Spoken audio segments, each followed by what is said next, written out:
Do you do the clap again, or you don't need the clap again? Don't need the clap. Okay, cool. I like doing it then. Can we do the clap? I'm used to it. 1, 2, 3. Welcome to the Zon and Anthony podcast, episode 10. We made it to 10 episodes. He was saying a very true statement. A lot of podcasts don't even make it to 10 episodes. So this is crazy. Last time we did a podcast, just me and him, it wasn't even recorded. So I don't even think there's ever been an episode of us two. Now that I think about it, Episode 3, that got lost. Yeah. So this is basically a big moment for us. We're gonna be talking about weapons today and some other things, some other bullshit. So there you go. We started talking about weapons in episode 9 when we had Ocean and Bunny on, Ocean and Unity. But then we were like, oh, neither one of them saw it. We were like, it's not going to really be good dialogue with two people that didn't see it. Not only that, we were going to totally spoil it for them. We don't care about spoiling it for you, but we didn't want to spoil it for them because we wanted them to watch it. Actually, no, Ocean was one of She's not even going to watch it. She's not going to watch it. So, just like I said in the last podcast, my first note on weapons is Fuck. Holy fuck. I remember. I love that I was confused about what's happening, and then it starts introducing people in like this way that it's like it shows each individual person's perspective. So yes. I love that structure of the movie. Me too. Like it didn't start with like a, you know how like each segment starts with like a title of like, oh, it's this person. Yeah, right? Your name. But the beginning doesn't start with a thing. No, right? because of the voiceover of a little girl. Right. Which was chilling in the theater. Just a black screen for such a long time. So as you're watching it, you know, like I said on the last podcast, I didn't look at my watch one time, which I almost always do, even in movies that I really enjoy, even in movies that I'm having a good time. At least once I'll go, all right, there's about a half hour left. I mean, even like if I'm curious, are we getting towards the end? You know, like but this movie didn't do any of that. Is it more common than not that you look at your watch? Yes. Wow. I almost always look at my watch. Wow. Not for a sense of like I'm bored. Yeah. But you it's have like shit to do? I don't know, like maybe dinner's coming up. Yeah, or something like how close are we to the end of this? How long have I been? Nothing to do with the movie, just but it's because it's a thought, right? So I'm having a thought that's external from the movie. Yeah. I never looked at my watch once in this movie, which didn't realize it until after the movie and thought, holy shit, I didn't even look at my watch once. That's a good sign. So into this movie. I can't say, like, so we brought up in the last podcast with Ocean where there's like the watched it, liked it, loved it. And I was struggling with using the word loved it in a sense of like, didn't invoke the emotion of love. But loved it is just because I was so enamored with the story, with the characters, with what is the thing? What is causing this to happen? It was like, I was into the mystery, I was curious about what's happening, but I was also following along with the characters. Yes. So, I never looked at my watch. No, that's a really good point.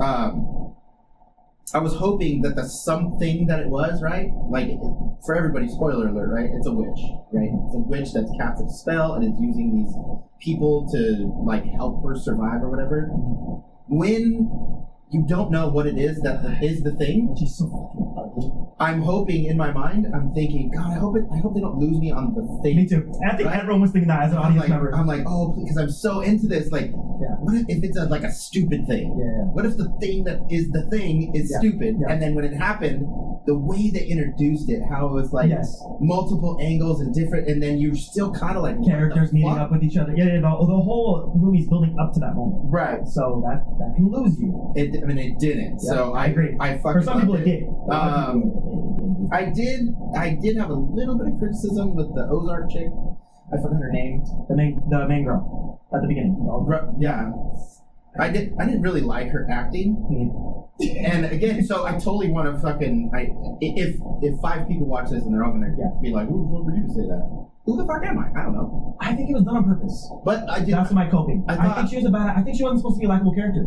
I don't think she was. I think she played the role that she played in Ozark so well that when it came to this character, not being the white trash, like, Southern, Ozarky with the Southern accent, whatever, like that chick that made those real, like, motherfucker speeches, that wasn't her, and it threw me off, and I was like, but Do you think it was her acting or her character? Maybe it was direction. Like they're like, this is what we're expecting from this character. Do it.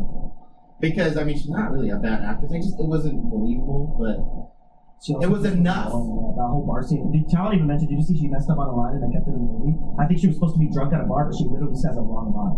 She says like, "You should" instead of "she should." She says like, "You," I mean me, and they keep it in the cut. Everyone go watch Weapons. That bar scene, you'll hear it.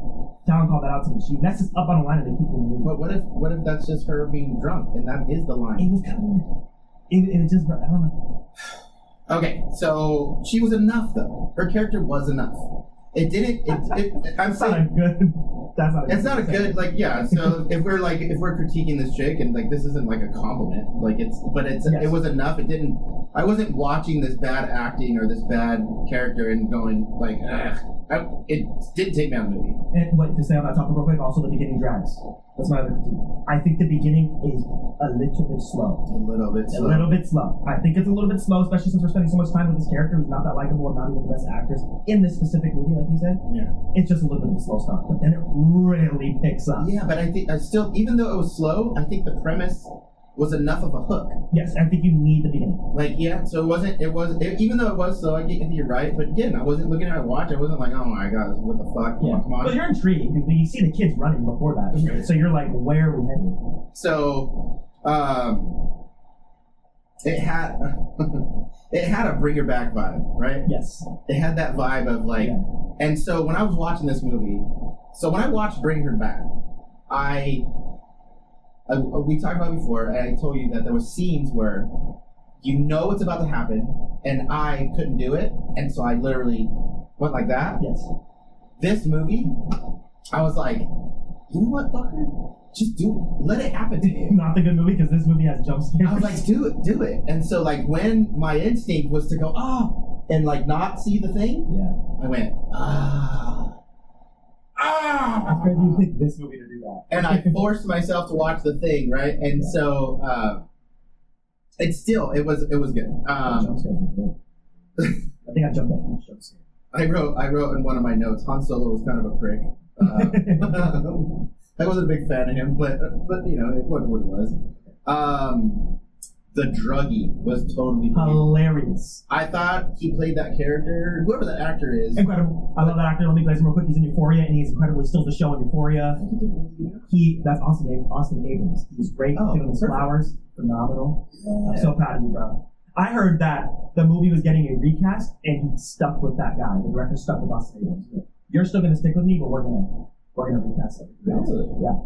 Don't quote me, but you can Google it. I saw this article that apparently Austin Abrams was one of the only people that stuck with him throughout the story because he just liked him that much. I love that Thanos went all the way for his son. He was the best one. I need to get better at this.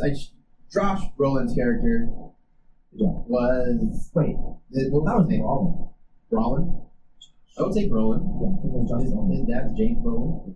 I love him. Yeah. He was so good in this. But what's his character name? Do you know? I just know he's the dad that we like. I don't know. I wrote Thanos because I think I wrote these notes when I was drunk. Yeah. And I wrote them 4 weeks ago. Did you like that his character is at the school meeting in the beginning, but he's blurred?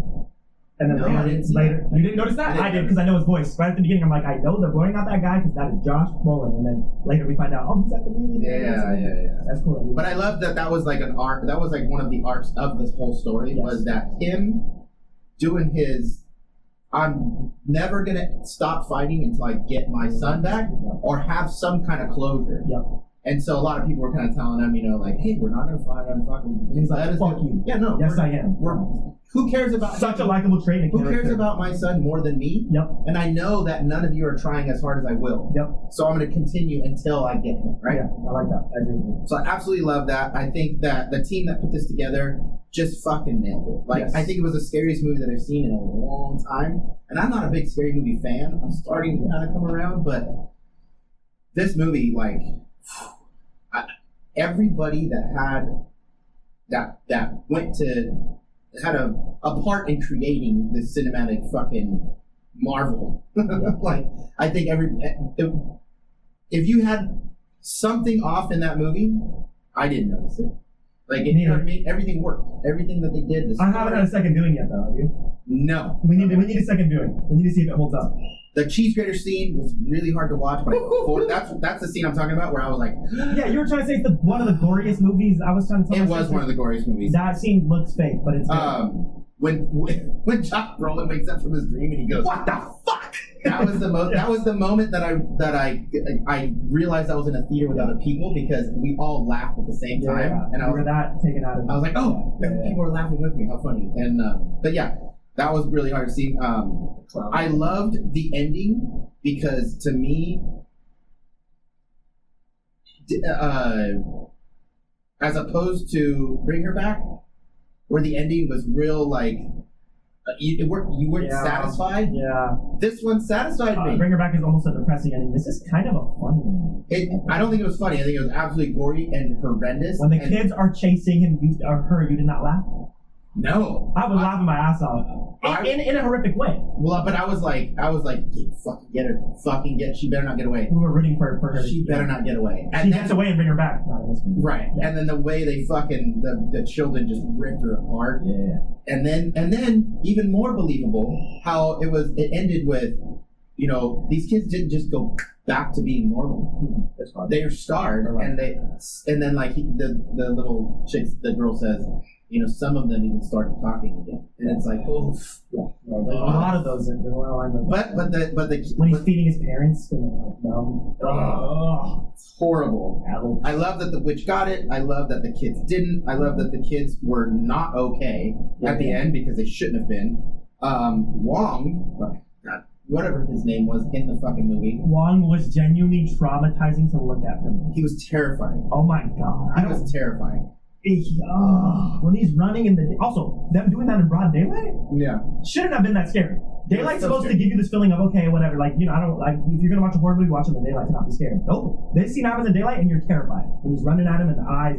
All the scenes that they did don't feel like they should have been that scary. Like on paper, if you were to write it down, it sounds silly. He runs with his arms out. When the mom comes out of the house with the knife in her hand. Yeah. How silly was that? Yeah. And it was terrifying. I think my theater laughed at that scene out of discomfort. So I think we were all like uncomfortable. The director. Oh man, I had it in my notes. Zach Krager. Yeah, I was about to ask you about it. Okay, so Zach Krager, he told he was talking about it, and it was each scene or each like episode, I guess. Throughout the movie, it was like this guy's. It was like I guess he went through some childhood trauma, or he lost a friend. Yeah, and he wrote the movie the day after, or something like that. I saw that. And it was like each one was like a layer of his grief that he went through. Yes. Which is crazy. Like he came up with this like it's like an homage to his dead friend or dead brother. I wish I had better details on it. I'm like, me too. I don't think I wouldn't have even thought that either. That movie about that. Did you notice the hot dog scene? So when Wong kills his lover, when she goes and right? But before she comes to the door, he comes out with the hot dogs. Okay, I think I do remember. Is that an absurd amount of hot dogs? How many? What was that? 7 hot dogs for 2 people. Okay, so they're each eating. Do the math. So no, I didn't. No, that's not a lot of hot dogs for 2 people. No, it's a lot of hot dogs. No, it's not. I can eat. But it was the director, something about, it was a reference to a show. Okay. Like they made a show, God, I don't even have the fucking notes in front of me, but they made a show, I forgot the name of it, White Kids on Crack or some shit. The Whitest Kid I Know, something like that. No, they made a show, and there was a scene with these hot dogs that scene in Weapons was referencing. But anyway. That's cool that you know that. I didn't know that.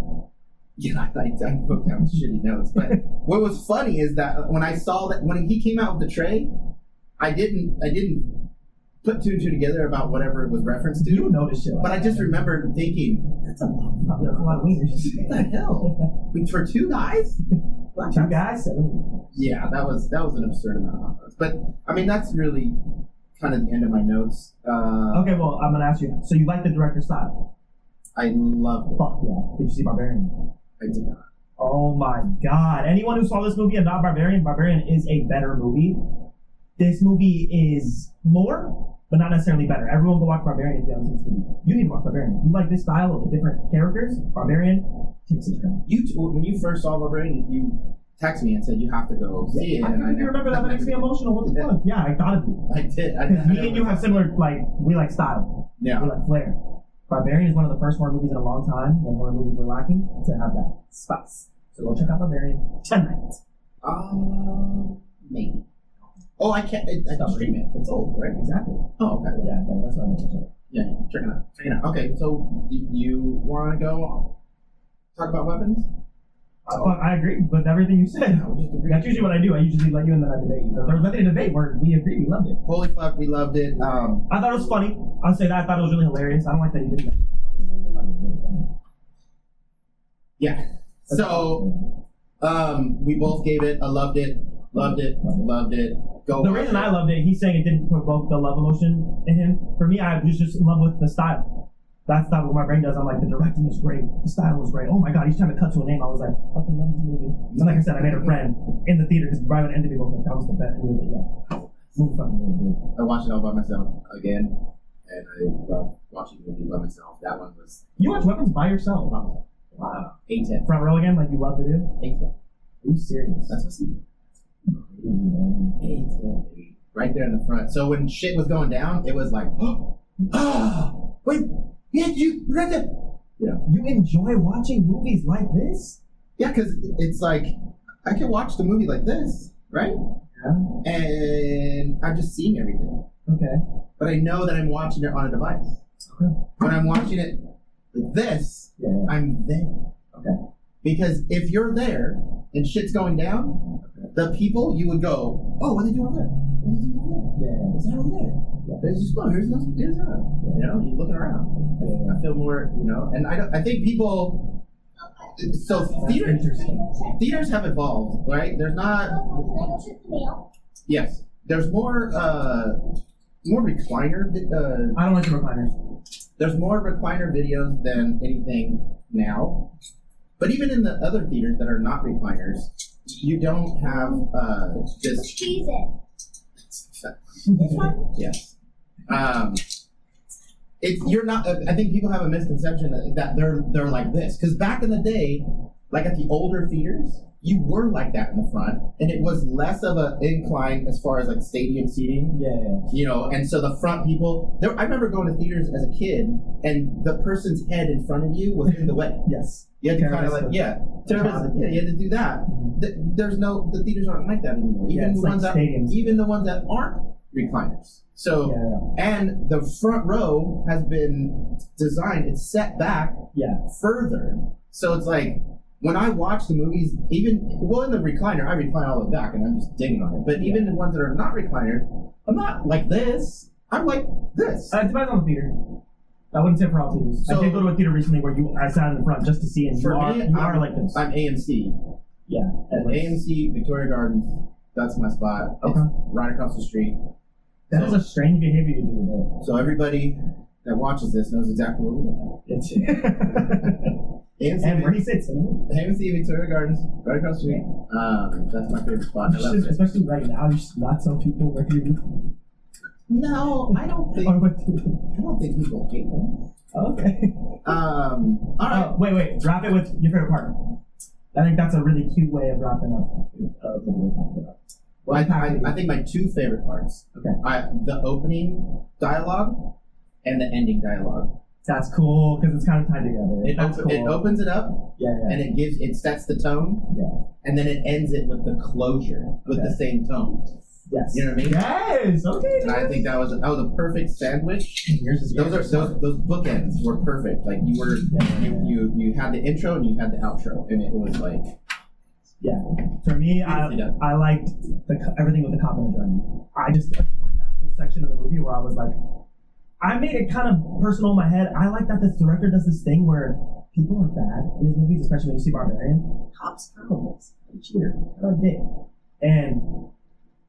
When he's worried, but you like him as an actor, right? Yes. Yeah. Okay. Me too. When he's worried that this druggie is gonna snitch and go to the police, you're kind of like, that's life. Sometimes you do something and you're afraid that that person is gonna snitch on you, but really that person's not even thinking about that. It was two different lives. He was just going to the police for a completely different reason. Yeah. So I like that this director does that, because I was like, oh, if I was the cop, I think I would do the same thing. I think I would knock his ass out too. Hey, motherfucker, I fucking tell you. Yeah, exactly. All of that, good shit. That's what made the movie awesome. And like I said, when he punches it, the ending when Josh Brolin is throwing around Austin Abrams' character. When Austin Abrams keeps getting up, which is the druggie, when he keeps getting up and up again, that was hilarious. Why would he knock him down? He was possessed. Oh yeah, but still, why was he extra like? He was possessed. Okay, it was the whole. He felt immortal. Well, it was the whole point of the kids being possessed, Wong being possessed. I mean, I need to learn these characters' names while we're doing this discussion, but every time the person's possessed, the biggest scary part of it was the fact that they were like, so when Wong, what's his name? Do you know? No. Okay. Let's just call him Wong. Fat Asian dude. When he's going to attack the girl, right? And he's running in that scary style. When he first goes out to start, right, he's covered in his lover's blood and everything, and like, but he's like that. And then when he finally gets there, his eyes are dried out. He's completely exhausted, completely dehydrated. He shouldn't be. His body shouldn't be able to continue. He still was an easier fight, but he's possessed, so he continues, even though the body itself is unable to continue. So it's like that's the fear. So like when the druggie is getting thrown every around, time he got up, I got nervous. The body was capable of still getting up. So it's like it's almost like you have to kill that. Yeah, I knew they were possessed. I just didn't know that they were like extra. Okay. They don't have superhuman strength. Yeah, that's what I was getting. Normal strength, whatever that was. So like they just can go. If they weren't possessed, when he was running from his house to go to the gas station to kill her, he would have got a fourth of the way there and been tired and not be able to continue running. Gotcha. But he still continued his same strength and same speed. Yeah. Because he just kept, it's like that same thing. Anyway. Interesting. Yeah, thank you for mansplaining. That's so scary. All right. You want to get into your little What do I got? Oh, okay. I feel, it's funny? I feel like when we podcast, every time we podcast thus far, I usually got a pretty good buzz when we start. So this is my first sober podcast. Wait, that means a lot. You're sober fully? Fully. I think I'm noticing it. Yeah, I'm not as articulate. No, you're better. I don't think so. Yes, you are. I think I'm better. No. I think there's a better version of me when I'm under the influence. No, I think you're a little more sloppy and don't give a fuck, and I appreciate you doing it. Right now, I actually think that was one of the more smarter times you've described. Everybody go rewatch episode 1 through 9. You'll see that I'm good for the first hour, and then I start to get sloppy. Dude, you stayed on topic today. Okay, let's get off topic. So this is my first time being sober, and I know I'm still having fun. This is a great time, but I find myself, you know what it is when I have a buzz and work into drunk. Are you less aware? I'm not thinking. Okay, you're thinking. Right now I'm thinking, and as we're doing this, my brain, and so it's not original. It's a banal fucking. Do you feel like you have performance anxiety? No. Okay. It's not performance anxiety. It's that when I have a buzz, it's no filter and it's going. Yeah. Whatever I think is funny, I'm saying. Whatever I think I'm thinking. I've never been buzzed. I wouldn't know, but if I'm not, I don't have because I didn't have a couple drinks.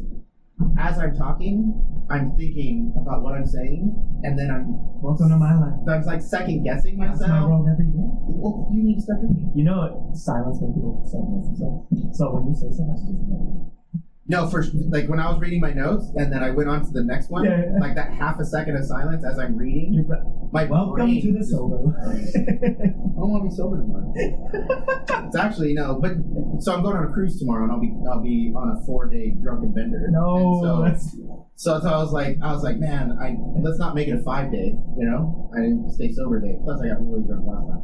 I like that. I appreciate this a lot. So I'm staying sober, not for you and not for this podcast. I'm staying sober because I need to, I'm sober for you. See, I'm super. I love this. I'm super self-aware of making myself my right day. now, and I'm starting to feel a little anxiety. No, Let's go get some beer. No. You want to pause and you're going on a cruise tomorrow. You already said you're going to live through this. Okay. So I wrote just some other topics that we can kind of go through. Anyway, I wrote a couple notes just about some random topics that I thought were good for episode 10. So one of the topics was that I have notes here, but I'll just kind of wing it. So when we were kids, when I was a kid, so we're separated by about 2 decades. But when I was a kid, the way we consumed media, and right, there was no internet, there was no cell phones and shit like that, so we didn't have portable ability to like watch, and there wasn't streaming services.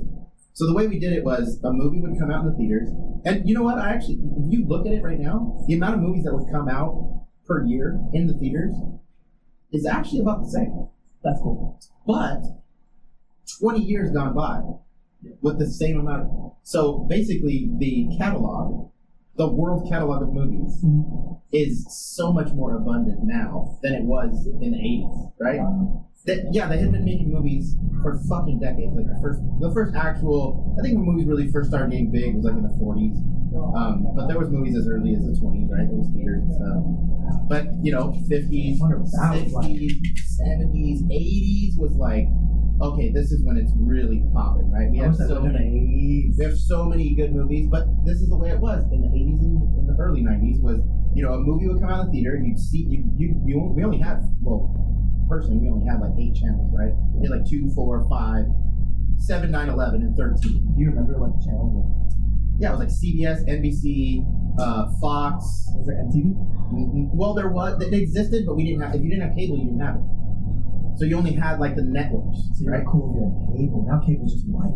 Yeah, if you had cable, like I don't want to go between like rich and like middle class or whatever, because I think cable was like a thing, but we weren't. If you had cable, you had money. We weren't rich. I didn't know we weren't rich because I had a great childhood, but we didn't have cable. Not all the time. There was some brief times where I think we got like an illegal box and we had like cable. Lock them up. For like a little bit. But yeah, so you'd be watching regular TV and commercials. Yeah. It would introduce like the new movies that are coming out in the theater this week. Yeah. You'd go to the theater and watch the movies. We would go to the movies, watch the movie. But then even if you didn't go to the movies, you just couldn't afford it, you'd wait till it comes out on VHS, which wasn't even that. There wasn't even DVDs yet. It was VHS, right? Cassette fucking thing. Yeah. But anyway, so then if you didn't watch it in the theater, then you'd wait for VHS, and then you'd go we'd usually do it like on a Friday. Like Friday was like, okay, school, it's the last day of school. We don't have school tomorrow. We'd go, and me and my sister, and my dad, my mom too, but my dad was the one who was really into it. We'd go up to the movie video store, and super excited. We all kind of got to pick one out. Aww. So we were just about to watch like 2 or 3 movies. That's so exciting. And then you got to keep them for like 2 or 3 days. And then like if you were like, we had 2 VCRs, so we'd record it, and we had a copy. Wow, that's how it's done. So sick. I say all that to say that when we would watch movies, when Back to the Future came out in like 1985, I think was part 1, we watched it in the theaters. We also, when it came out, we rented it, we dubbed it, copied it, had it in our little cabinet of like 50, 60 movies that we had. It was one of the movies, right? So then we didn't always go rent movies. We would go, okay, what do we do tonight? We're gonna watch movies. We're gonna watch the movies that we had. So we didn't have like streaming services or rental abilities. We literally opened up this little cabinet that we had, and we went through these movies that we copied. And they're called copies, right? Right. My dad always called them. And we're like, copies. We gotta go to the theater. We got copies.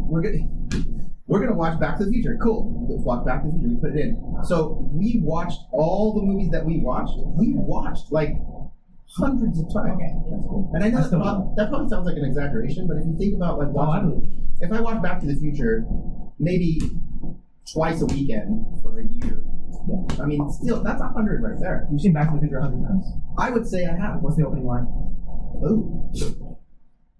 Okay, so maybe 100. Holy shit, though. 100 times. You feel old?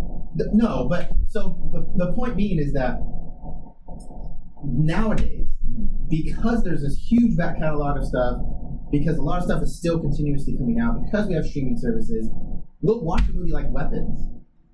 And we even said it. We're like, oh, we haven't rewatched it yet.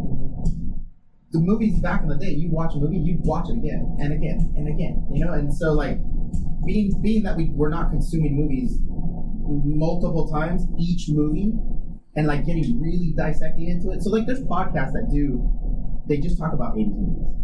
You know what I mean? And but for them, they're super smart guys, way smarter than us. Yeah, for sure. The 88 Miles an Hour podcast, shout out to those guys. Oh my God, we know it. They do a really good job. Like they dissect like scenes and specific like you know things that you didn't notice and stuff like that. But it's like they're number one, they're super smart. I think they're my age, like 40s. I'm sorry if you're not. I doubt they'll watch this, but I think they do a really good job with this because they're really smart. They do a lot of research, and then when they go, they present it in such a very, you know, digestible way. So you're just like into it. But I think that comes from, again, our age of movies. We would rewatch them and rewatch them and rewatch them and rewatch them. Okay. So if we sit here and talk about those movies, yes, with another person that has liked that, yes, we get into it. But I can't really talk about stuff like that. You know what I mean? So when we talk about Weapons, we're writing notes and we're doing that stuff. We're talking about, you know, current movies. We get into like the Marvel and the DC stuff. Yeah. So I think what Marvel and DC, but more Marvel, but I think what Marvel did with like the whole Marvel Cinematic Universe, right, where all these different movies intertwine, play off of each other, have the same characters. It's like one big fucking soap opera, one big movie that it brings us, but it brings us back to that concept of like when we were kids and we watched Back to the Future 1, 2, and 3. Yes. And we watch it so many times because we're in love with these characters. We feel like they're our buddies and you know the storyline and everything. So like now, you're making me emotional. I fucking love movies. Yeah. Like this is the best thing you've ever said on a podcast. I doubt it, but so I think that whole, you know, DC's doing the same thing, like, and I think James Gunn going into like the whole new storyline of the DC universe. I think he's gonna do because he had a big involvement in like the whole Marvel deal, like that story arc. You know, some tweets, said some gay stuff, said some homophobic stuff. Yeah, but hey, he got through it. But now I think he's gonna do a good job with that. But I think that's to bring it back is like that's my point. Is like to standalone movies, although they're amazing. I don't think they're getting enough attention from us because we watch them once and we go, oh, that was a good movie, and then never heard of it again. Okay. And we never talk about it again, and we never rewatch it. And then maybe it comes on streaming, and you're like, oh, I never saw it in theater. Yeah. But then it's streaming for $3.99 or what? You know, you're like, you're saying we're not watching movies enough anymore? I don't think we. So how about this? I have talked to so many people about this podcast, and I've invited people on that will tell me. I don't watch movies. Either they don't watch movies, or a lot of people tell me that they watch movies, have fun watching them, and then immediately forget what they just watched. That's insane. That pisses me off. I don't think it's insane because I do that with books. Oh shit! I do that. So just made me find out live on the podcast. I think we all consume information differently. Yeah, so it's just not as important to them. Yeah. Well, when I read something that I'm super interested in, and I'm reading it. I'll forget the paragraph as soon as I think I even read. I think I just read. But I don't think I'm digesting. I think I'm just saying the words. I learned about audiobooks about you sent me the 10 years ago. Mind blown? 10 years ago, I learned about audiobooks, and I was like, okay, I'll give it a shot. I read a book. And I was like, oh, I remember most of the stuff I didn't read. Yeah. But somebody just read me a book. Yeah. So all the information that was in this document, I digested it. Yeah. I consumed it. I thought about it. I had it. And if a lot of people put on movies as background, but they don't even actually watch. It's clean while movies. Right. Yeah, and it's not important to them. So I think like a lot of people will watch a movie and be like, I mean, that killed 2 hours. Wow, it's a pastime. But I think it's not a pastime, it's an event. Exactly. So for us, people like us that consume movies where we fucking love it. We love the art form. We love all the different aspects of the art. Because our lives suck and we want to step into another person's life and step out of reality, step out of our shitty reality and just watch these characters and immerse in them and compare our choices to their choices and just root for them or want them to not get successful. You want them to fail. Semi. Where did I do? You know when you like a character, and then you know when you're like, I want that character. Yeah. I want that character like that. You don't relate to that? No, I do, but I rarely. I'm not like I want that person to die. I mean, that witch. I've gotten so mad at characters that I want the actor to get. That's like that. I'm so serious. It's like when you're playing a game and you can't beat the final boss and you're like, oh, I hate this boss so much, whoever plays the boss, I want them to die in real life. Like, it's like a relatable thing to kids, I promise. It's not relatable to me. I don't want anybody to die. Ever. It's just like anger in the moment. You don't actually want them to die. Yeah. So, but anyway, that was one of my, we're gonna, dude, this is gonna be like off topic, but I think you're great. last episode, you said, in one of the, like, it was a passing thing, and I don't even think I We're caught going into it right now? Yeah. Oh, my Last episode, you said that the ending scene in the Spider-Man movie, where Aunt May goes, "What the?" Yeah. And you were like, "Not needed." Wow, you remembered that. I think you remember that. fucking loved that scene. I loved that she did that, and I thought it was one of the many things about Spider-Man that kind of attracted me to it and made me like excited about it. Like the relationship with her and her son, the way she was. That what the fuck? That surprise moment of she just discovered that her son is Spider-Man. Yes. That was the reaction that I loved. I thought it was funny. I was more just using it as an example that I'm sick of in media. We need to see everything on screen. We can also use interpretation and stuff like that. So that was just an example. Like, I'm sick of that. I'm sick of why do we need to see it? Like, what movie just ended where it was together? Like, it's kind of up to our interpretation what happens after that when the parents see the phone when they're together or whatever. It's up to what did the parents say to that? There's no what the fuck. It ends. What did the parents say? I miss that in movies. I'm sick of why do we have to just see everything. So I did think that was also funny. I wasn't saying I hate that scene. Yeah. But I like that. That's a favorite of it is funny, but yeah. I like being like. So. So there's an interview with Josh Brolin. He talks about, he tells a story. About a weapons interview? No. Oh, it's just a side thing. So it kind of goes along with the topic of like small lines in movies make a big deal, right? Yes. Where there's this interview with Josh Brolin where he's talking about No Country for Old Men, that role that he played in. So there's a scene in the movie where he opens up that thing and he sees the money, and he said to the director, he goes, "I feel like there should be something there. Like when he sees the money for the first time, like he should say something. Actor speaking to director. There should be something." And then so the director's like, "Okay, well, what do you think?" And so he's like, "Okay, so we tried a couple or whatever. Like he did a couple, right?" And then he's like, "Okay," and he goes, "There, let's do that." And he did it, right? And he's like, I don't know if it like added or made it good or whatever. And the director's like, okay, yeah, we'll leave that in. He leaves it in. Then they go on this, tour where he's going, they're promoting the movie. So they're doing all these premieres and they're watching the movie. He said every time we screen the movie, I knew exactly where the director was. Because in that scene, when I say the line, he just cracks up laughing. That's and hilarious. nobody else is laughing, just the director. And then so then when he's telling the story, Josh Brolin is telling the story, he's like, so I never actually even talked to him about it, so I don't know. Was the line needed? Or was he just fucking? And so there's that. This is a good topic. I want to ask you about. So, babe. All right, we're gonna cut. We'll go up. And we're back. Sorry, I had to order some food. And I know you want to go, but go ahead, finish, man. Let me just go ahead. These are just the comments that I had on our previous podcast. About our previous podcast, and I just wanted to real quick. I have a John Cena code. So on our last episode, those of you who have gotten this far into this episode probably didn't watch the last episode. Yeah, probably not many people are watching this, but in our last episode, he had a hot take about Michael Cera. And if you watch episode 9, right around the time he's asking about Michael Cera, I'm wasted. I'm drunkle. I'm kind of incoherent. I think I was handling myself. The question was, is Michael Cera one of the best actors to play an opera character? And it was a cold take, not a hot take. Or a cold take. Okay. But when he said Michael Cera, I did understand what the comment was, but for some reason my brain heard John Cena. Yep.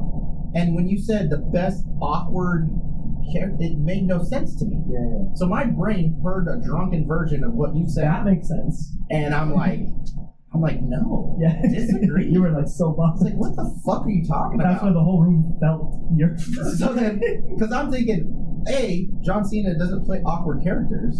And so why are you saying awkward character? And then I'm trying, in my drunken brain, I'm trying to piece together like this whole like awkward, but he loves John Cena. Is that why he's saying that? I don't know. Like, and so it comes out just this drunken. John Cena's a hack. Yeah. And everyone's like, what? Bunny and Ocean were both so confused, and then you were like heartbroken. Like, Genuinely heartbroken. because I felt like that was bullying. because we weren't even talking about John Yeah, it was Cena. weird. Just randomly, I'm like, John Cena's a hack. Yes. I want to formally apologize to John Cena, who will probably never see me say that on the podcast. Yes. No one's watching our podcast. Nevertheless, John Cena. But if you did, John Cena, I am a big fan. I think you do an amazing job. I don't think you're a hack. You mean a lot to me. And actually, the more I watch of John Cena, The more. the more likable he is. Actually, I'm a big fan. So I don't even know why my drunken brain said he was a hack. Yeah. He's a little bit of a serious guy in real life. He's pretty likable. Yeah, hack was like what? Also, what does that mean? I'm sorry. I don't know. I know it means like shitty. Again, I'm telling you, my drunken brain, my sober brain says stupid shit. So you don't even say that word on your daily life? Like you don't say that's not hack is not a thing you say? Can't even remember the last time. That's insane. So again, I have shitty opinions. I'm not that smart. This is just sad. So I'm apologizing for stupid things I say. I've said a lot of stupid things, but I'll rewatch some of the stupid things I say and go, yeah, it holds up. But that one, and I don't rewatch our podcast, but I have to watch when I edit. Yeah. So when I'm editing and I'm seeing what's happening, because I have to edit it, so I have to watch it. Yeah. And I'm like, what am I saying? So what is just real quick, what's the editing process like when you're doing that? Are you ever annoyed with yourself? Or me? Or Ocean or Bunny or No, I'm too focused on making sure that the sound is right. Yeah, that makes me feel better. That the timing's right. That I'm clicking. What about when I say something again? I'm not. Why did you No, I'm again. This is the episode 9 was the third episode that I edited. Everything up until then, all the way up to episode 7, you did. So just in the 3 episodes that there was never a moment that I was. That means a lot to me. Well, I wasn't like it. Yeah. I wasn't even focused on like, what I was more focused on like, Zion's talking now. Clip it. Cut to Zion. Or I was. I know you like your own voice. Are you ever annoyed that I'm talking too much? No, absolutely not. That's cool. I don't love my own voice. I actually don't like my voice. I'm very self-conscious about my voice. I'm a super self-conscious person. I think I'm overweight. I don't like my gap in front of my teeth. What's happening? You know what I wrote that? I said, can we talk about things that make us so good? Yeah, it says that right there. I hate mirrors. That's I hate mirrors. Like I look at mirrors every time. This is really sad, and you better shut up. Oh, you know what the worst part is when I'm if I walk into the bathroom in the middle of the night and like I flip the light on, like my profile, that's all like pear shaped. I'm trying so hard to cover my whole body with tattoos because I feel like at least a fat tattooed man looks better than a fat man with no tattoos. Like what we're going through right now, at the end of the day, I was stoked that my uncle's not ugly. To make you feel better. Like sure, like I don't want to spoil it, but like I was like, at least he's not ugly.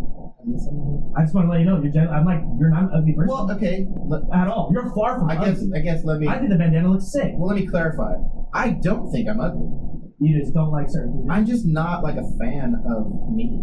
Like I don't like the way I think. I don't like the way I talk. I don't like the sound of my voice. But it's not that I think I'm ugly. You know what I think it is? I think I'm bored with myself. Just you kind of got bored with himself and changed his tattoos. Like that's an interesting thing that you said. I think I am bored of myself. Is that why you have so many tats? Are you like fuck this? Well, I'm obsessed with tattooing. I mean tattoos in general. I love tattoos on myself, on other people. Well, I see that.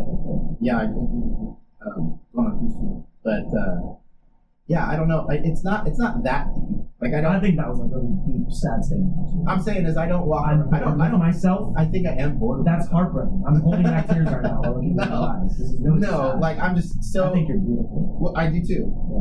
Yeah, I think there's stuff that's beautiful about me, but I think I'm bored of myself to the point where I get bored of my own thoughts. Like it's just ADHD. Well, the job that I have affords me a lot of alone time, and because I ride my Harley and a little over an hour to work and a little over an hour home. Most of the time I'm listening to music, but even when I'm listening to music, there's a fucking monologue going on of my life and my daughters and my wife and my nieces and nephews and mom, and my dogs are outside again. I don't know what's happening right now. Hey, we're back. Check it out. So anyway, I was just saying, like, I think I do get bored of myself because I work 6 days in a row, and then I'm off for 6 days, and then I work another 6 days. So on that 6 days that I work 12 and a half hour shifts. 2 hours a day is me on my bike going through life, having conversations, working out, like oh that thing that I told my daughter about how to do a thing. So did I say it right? Should I have said it different? Did I give her the right advice? Yeah. It is how it really felt, but should I have said something? You know what I mean? Like yes, I know exactly what you mean. And so because I talk to myself so much, and then when I'm on my island and I am working, I do work for 12 hours, but I've been doing it for so long, and I'm not saying this to be bragging. I'm just saying that I've been doing it for so long that I'm really in tune with what I do. So a lot of stuff I can do. It's really like it's tedious, it's mundane, it's repetitive. It's to the point where I go through my day. Smart ass workers. No, I'm just saying I go through my day. It's so checking stuff and doing stuff. I do it so routinely that during those routine daily tasks that take hours, again, I'm having dialogue in my head. And I call it dialogue because there's two of me in there, and I'm literally talking to myself and having other things. And I think I just get bored with myself. I see myself in the mirror every day when I brush my teeth, and I get bored with my face, and I get bored. And that's what you say. Smart. You have a podcast, dude. I'm just saying that. You guys didn't even do a fucking podcast. No. It's funny. You look so stupid. I'm saying that to say. I don't think I don't look at myself and go, oh, I'm ugly, or oh, I hate my voice because of that. I think I hate it because it's all I. So you've lived. One of the reasons why. 50 years, 40? Thanks. Yeah, 40, almost 46. But I think one of the main reasons why I even started a podcast is because I love to hear other people's voices and have conversations. And we have conversations. This is awesome. We have conversations. I have conversations. I have a very big family that I'm interacting with, constantly, and like coworkers and stuff. But this is like I made this so I can go, you come here on the scheduled time and let's talk, and then now I'm into this, and then I get to hear what you say, and then I get to hear it again when I edit. And so I love that. Me too. Yeah. And I'm like, is that nonsense? It is if you like to hear yourself. I do sometimes. And that's fine. I relate to you to an extent. I have good days and bad days. There's days where I'm like, oh my god. If you were to holy shit, I'm attracted, like I'm my type. That's weird. Some people I have, they look like me. But that's like my whole thing. So I relate to you saying, so there's I don't like my bushy eyebrows, my teeth, I have fangs, I told my mom we have the same teeth the other day, and she went, oh, I'm fixing that. Like she's fixing her teeth. Because I told her we have similar teeth, and her response was, oh, I'm fixing that shit. You know what's funny is I'm attracted to fucked up shit? To teeth. Me too. Teeth that aren't straight. Me too. I like gaps on girl. When a girl has a good gap in her teeth. Yeah, no, I'm not a fan of the gaps. But I like misplaced. I like a little crooked and a little misplaced, I like acne. Like one tooth that's like sticking out a little further, like but the gaps, I think because I have a gap. Yeah. I'm like I heard you hate boogers. I saw that comment. Dude. Okay, so Dude, what did that mean? If anybody was watching, oh wait, no, I'm sorry. None of this is aired yet. But we just did a pressing podcast right before we did this podcast. Not rocking, and I'm probably gonna put that in the final cut just so everybody gets to see it. That was hilarious. But it was my friend Kevin Corcoran. He commented that my one thing that I was like I hate is boogers. Why do you say that? That's unbelievable. No, he's right. I despise him. You don't have a booger wall. You never had a booger wall growing up, or you put the boogers on the side of the bed. Everyone's had a booger wall. Look, you have a gum wall. I There's have 2 pieces of fucking gum on that wall. No, I don't know who does that. Lies. But I will tell you this: my disdain for boogers is so visceral. Really? This is real? That we can't even continue this conversation because I'm afraid anything you're about to say. You just Can said I test it? no. I mean, booger wall. Frankly, from Denver. I don't even know. I don't even want to know what that is, and I don't want to have anything. No, boogers are disgusting. Okay, well, let me tell you what a booger wall is. No. I don't want to know. I don't want to know. Genuinely, don't want to know. That doesn't make sense that you do the things you do, but boogers gross you out. Yeah, so I don't know that I make sense. I just know that I know what does and doesn't do me, right? And so boogers don't do me. Oh my God. Boogers cannot do you. Okay, but you're making out with a girl. But then I even have okay. So I have 4 kids, but I personally raised 3 of those babies, and when they were babies, I didn't mind them. Okay, so. My babies. Yeah. I had no problem with their boogers, with their shit, with their So you think it's a childish behavior when you're a grown ass adult? There shouldn't be boogers. No. I don't know the psychology behind it. I don't know why I react the way I do. I don't know why I have this. I just know that when my babies were babies, I didn't mind the boogers. I didn't mind wiping them up, and it didn't give me the. I was fine with all the stuff and cleaning it up and getting it and doing all the stuff and until they got to a certain age. And I think it was right around the time that each of them came out of diapers and were just like their more independent selves, like toddlers. Yeah. There was an immediate transition where they sneezed. Stuff came out, and I was like, "Go fucking." So I'm right. Go do something. Like it's an age thing. You're a grown-ass adult. Yeah, Get your boogers and shit. So don't sneeze if you're over 15. Again, I don't know that. I don't know that there's I don't know, the way you're putting it doesn't seem right to me. I just know that there definitely was an age where I just couldn't do it. Okay. Like I'm hearing you. You don't make sense. I think it might be, and I'm fucking talking about shit that I actually don't know about, but I'm just saying. You need to see it there. I think it might be something like genetically is like in me as a parent, like my ancestors, right? Like biologically, I was designed to maintain like the hygiene of this infant up until they're able to maintain it themselves. Okay. So it's almost like me personally, I have a visceral reaction to boogers and snot and other stuff of that consistency. Yeah. Unless you're my kid and I have to do it. Yeah. Okay. And so for some reason that makes more sense than your other. Like there was like a block that took place when the babies were babies. Yes. And then once they got to a certain age, the block was removed, and I was like, can't do it.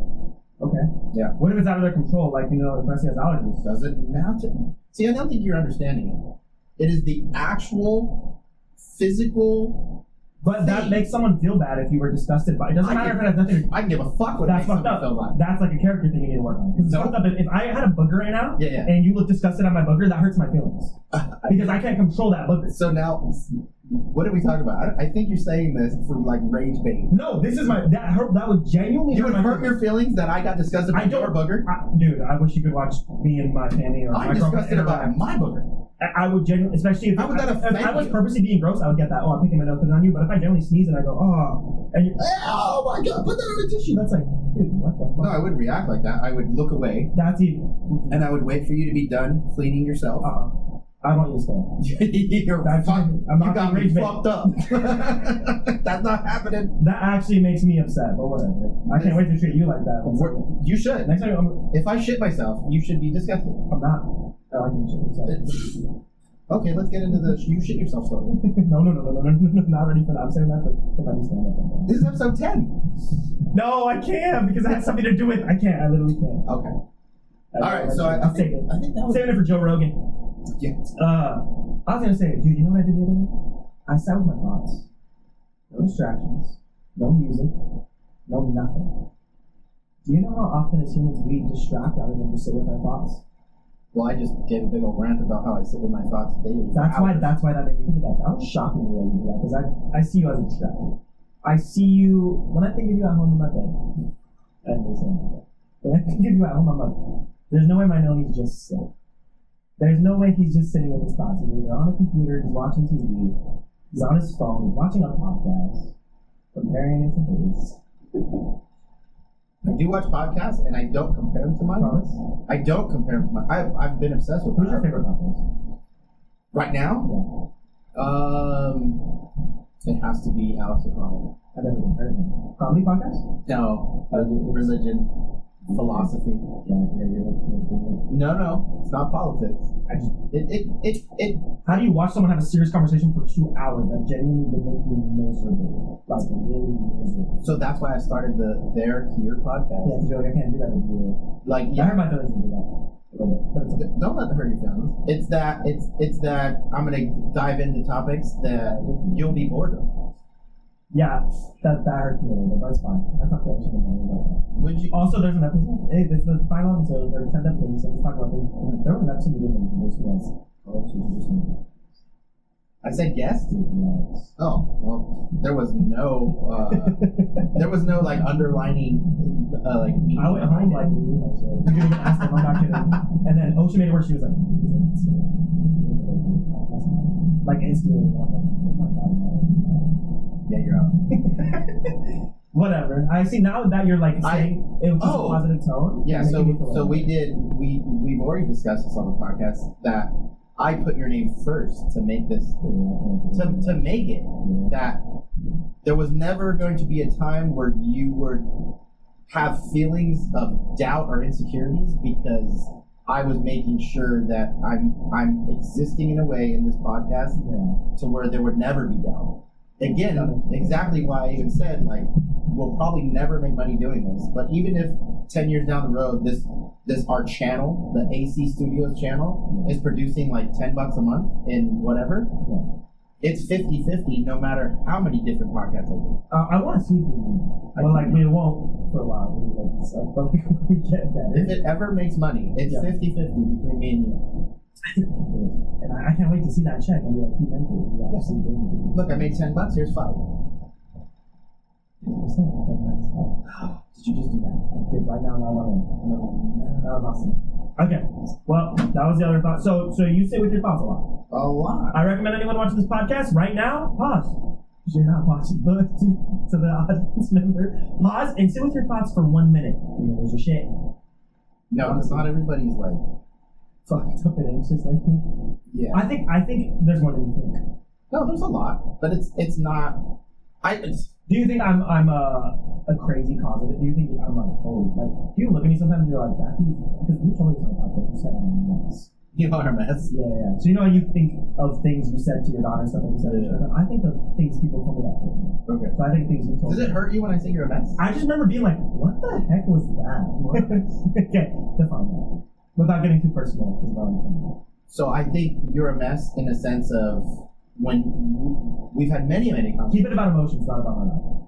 We've had many conversations where I have you have told me, oh, I can't do that or I'm not doing that because of this way that I'm feeling, and then I've been like, yeah, that's so weird that you're allowing your thoughts and your emotions to affect what you're actually it impedes on your fun. It sometimes takes a toll on what you're doing. I mean, we had a day where we had a podcast where we were about to podcast, and we're inside the house, and you let your emotions. You're like, I need to breathe. Hey, I did not say I'm not doing the podcast. I said, no, you breathe. No. You were like, I don't think I can do this right now. Did I say that? Yeah. You're like, I'm upset. I don't think I can do it. And I won't even say what the whole reason was, but you were like, I just don't think I can do it. No, I like this dude. And I was like, that sucks that you're letting something ruin my day. No, because I witnessed the thing and was like, this shouldn't bother you. Okay, this is a good uncle to nephew talk. How do I get over that? Because I struggle with that every day, dude. I don't know how to not let things ruin my day. I'm in a dark place. It's very difficult for one person to go, I understand your experience wholeheartedly, and I'll tell you exactly how to deal with it. Because I don't know your experience. The way you describe your experience is different from mine, meaning existence, how I experience the world, how I see the world, how I interact with people. Also, on top of that, as I can tell you right now that who I am right now at 46 is not who I was at 26. I'm a completely different person, right? Yeah, you say you change everything. It's like that a man never walks into the same place. A man never walks into a river twice, because when he steps in that river, it's never the same water, and it's never the same man, right? Because like Can you do a simpler metaphor? I'm saying, like when you experience something, right? You experience that day when you're like, I can't do this podcast, Yes. and then you're like, how do I get through that? Yes. Time, experience. 20 years from now, after you've had those experiences with those people, and you've done those conversations, you've had those arguments, you've had those interactions, and I can tell you right now that being respectful to people, like in abundance, and being loving to people in abundance, Kindness is everything. more than you actually even want to be, will never go against, like it won't ever be like a shitty experience. So even if you're like, so in that moment you were in an argument with somebody, you were like, hey, I feel this way, and the other person's like, well, I feel this way. You guys couldn't see eye to eye, and so you both walked away from it going, no, we can't see eye to eye, we're out of here, right? And then you guys, by myself. so there was no closure, there was no finalization, there was no end of there was no like okay, I feel good about this. So my advice to you, give in. The next time you experience Just go do it in a bad mood. You wanted me to do that podcast in a bad mood? No. I'm saying you sat with your feelings after you had a negative interaction. Yes. And then it didn't get finished. And then the two individuals walked away, you being one of them. Neither one of you felt good when you walked away from that interaction. No. And so what you're asking me is, Bring her on the pod. how do I go through something like that and not feel that way? You want my best advice is your portion of the shitty, don't do that. If I'm interacting with somebody and I'm being shitty and they're being shitty, Do you think I should be the big man? but it's not being you can describe it that way. Yeah. I will say this, you'll be hard pressed to find anything that you do is not selfish. Everything we do is self-serving. Everything we do. Even people that go, oh, well, I feed the poor, and I do this, and I do It's for validation. Yeah, I hate that. Well, it's not necessarily validation. It's like It makes people feel good, makes them feel good. right. I hate that shit. I hate when something doesn't seem authentic. Right now, I think you're actually being really authentic. It's okay. I don't think you're getting off of this at all. No. I like this. So what I'm saying is, so don't think about. I like that you're struggling to give me advice. Try to think about it this way: if you're in an argument with somebody, you guys can't see eye to eye. You're getting frustrated with them because you really are like, what the fuck? I want to be understood. I really do. So then you end it. End it by going, okay, this person's saying shitty stuff. I'm saying shitty stuff. Stop saying the shitty stuff, and then give into it, and just be. And like, obviously, if someone's just walking over you being a dick, like you don't have to take it. But if you're genuinely like, you know what I want. You know what both of us want? Here's the progress, right? We're coming here, and then we run into this hurdle. What we both want is get on the other side of that and be okay with it. But we want for us to be the one that goes, we're going to get to the other side of this, but we're going to agree that I'm right and you're wrong. Who gives a fuck what's right and wrong? I want to get to the other side of it, and I want us both to be good. So then, if you frame it that way, and you're like, okay, well, you know what? I don't have to be so passionately like see my points. I just have to be.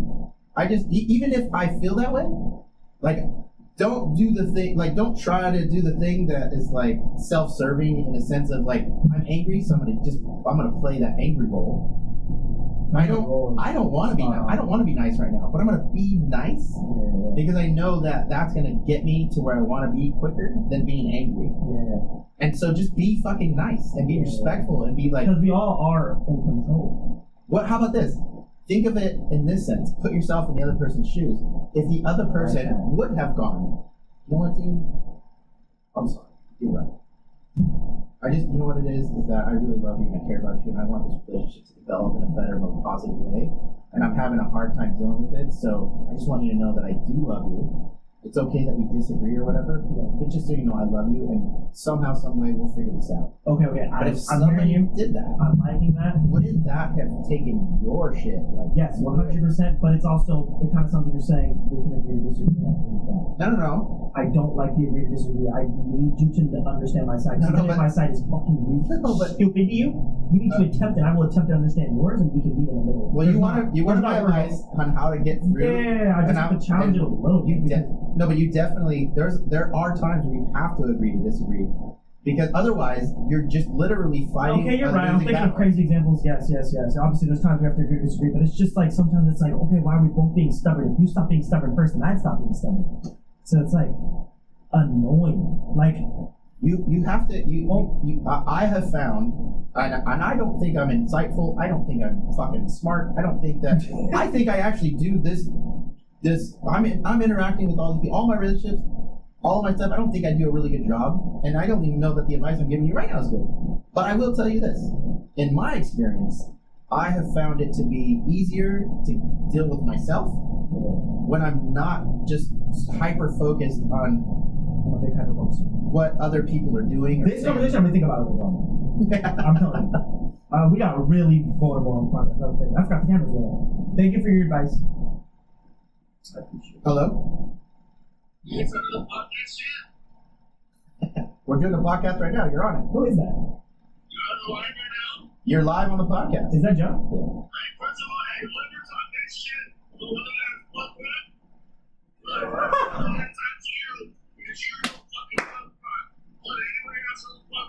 Hello.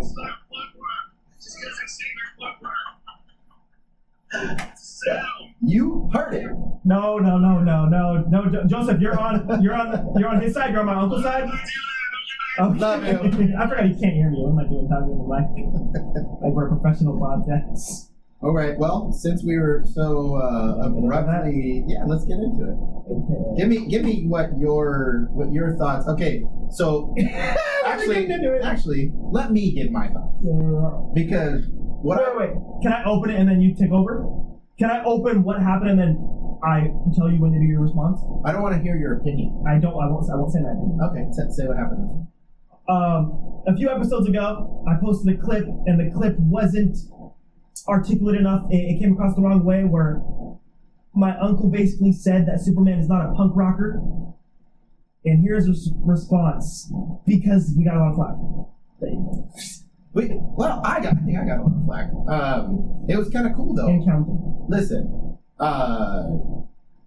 Straw Hat Goofy, bro, your video was on point, very well thought out, very well made, and I agree with everything you said, 100%.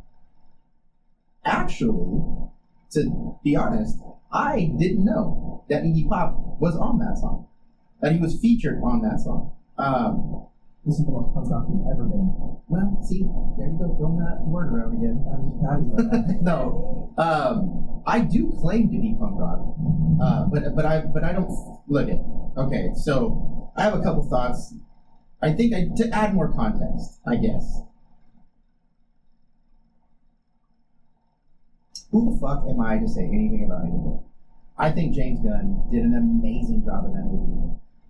If you were to watch that whole podcast where we talked about Superman, I watched that movie and then came to the table and was like, didn't like it, had a bunch of fucking problems with it. And then we talked about it for a while and I was like, you know what, you guys are right. I went and watched it again and I fucking loved it. I made a stupid ass comment about, shit I knew nothing about, fucking with the whole, I'm a punk rocker, yes I am. But I still agree with it. Even though I think, obviously we had comments on ours, and we had two people make Straw Hat Goofy and 3 now. What's his name? 4 now. I don't remember his name. And Yeah, another guy made some comments. He had a pretty big following. We don't have a following at all, so nobody's watching even this right here. But again, in the context of what I was talking about, to me, punk rock. I'm 46 now. I got introduced to it at 16. I've been pretty deep into it since. I think that anybody and their mother is going to have like a different opinion on what punk rock is, what punk rock is not. You can look up the definitions. Yeah. You can talk to people that you've heard about. You could reference, for example, Iggy Pop being like one of the founding fathers of punk rock. That's true. That song, not a fucking punk rock song. I hold that opinion, and I won't break that opinion. That song is not a punk rock song. I get everything that you guys are saying. It doesn't fit your definition of a punk rock song. I would say the same. No, that's not a punk rock song. That's not a punk rock song. But it's Okay, so but again, I feel like being a punk rock can be up to interpretation. I think the whole time people got mad at you is there's not a definition. that's my definition of punk rock. And that's fair. That's not a punk rock song. Yes. So for me, punk rock has more to do with the way I feel when I'm there at the concert, there at the show, with the band in the pit, singing every lyric at the top of my lungs, along with the 50 to 400 people that are in the pit with me. We're all singing every lyric at the top of our lungs with the band. A lot of times they come in the crowd, we go on stage. It's this whole fucking camaraderie of chaos and violence that's beautifully performed dance. That moment of being in that group of people sharing that music, it is like, yeah, the words have a lot to do with it, the content of the lyrics have a lot to do with it, but it is the sound. The sound is what grabbed me at 16 years old, and the sound, the rhythm, is what has held me for the last however many 30 years. Jesus Christ. But It's the sound is changing. The sound can change. See, that's I think you're not open to that. No, that's why I disagree. But that's what people are going to be. I'm No, just telling you. okay, hold on. So, listen, there is punk rock, right? And then there's all these subgenres, right? Pop punk, gutter punk, crust punk, whatever punk, hardcore. There's all these different types of punk rock subgenres or whatever.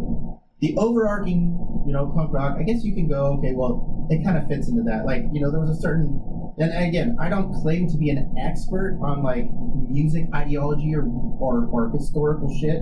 All I know is what I experienced every time I went to see Rancid, Bad Religion. I'd never seen Op Ivy, but this is a band that I fucked. Tim Armstrong was in this band. Growing up with this type of music, going to these shows, it is a fast, aggressive.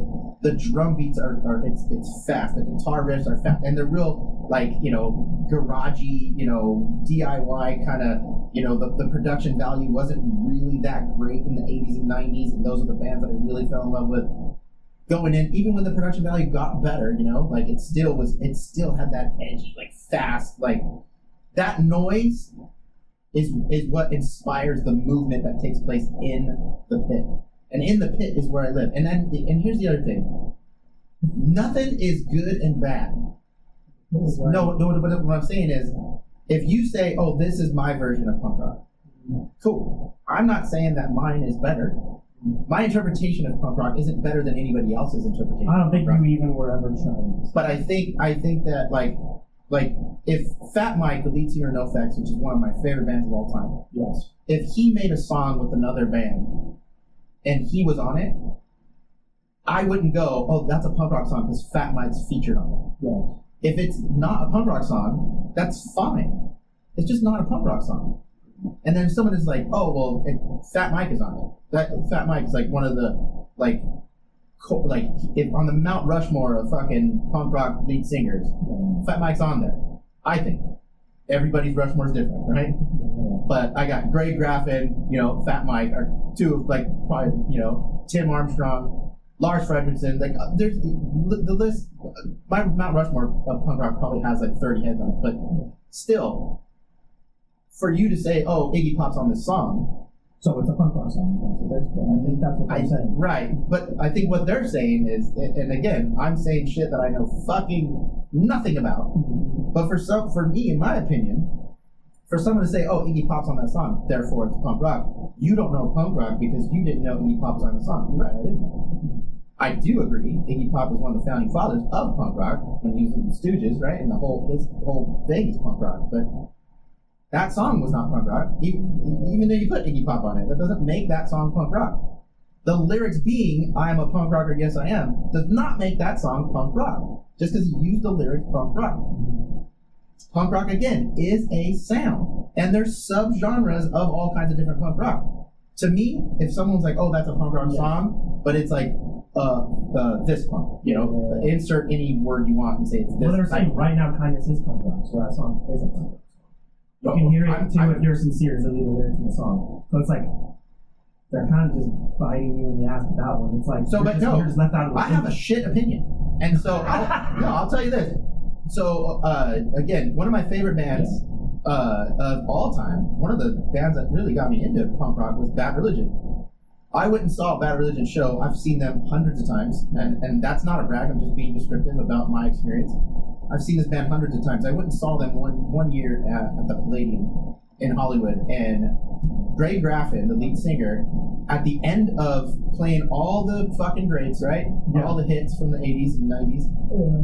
Yeah. And we're in this pit and having a great time, and it's like, that's the emotion that's taking place. He had a acoustic album that he made, and he wrote a couple songs that and he's on piano. He ended the set. Everybody walks off stage. They roll this piano out. He comes in the middle of the stage and starts playing piano and starts singing the song. I'm a huge fan of Greg Graffin. When he started playing on the piano, I threw a water ball. That's not punk rock. What a jerk, right?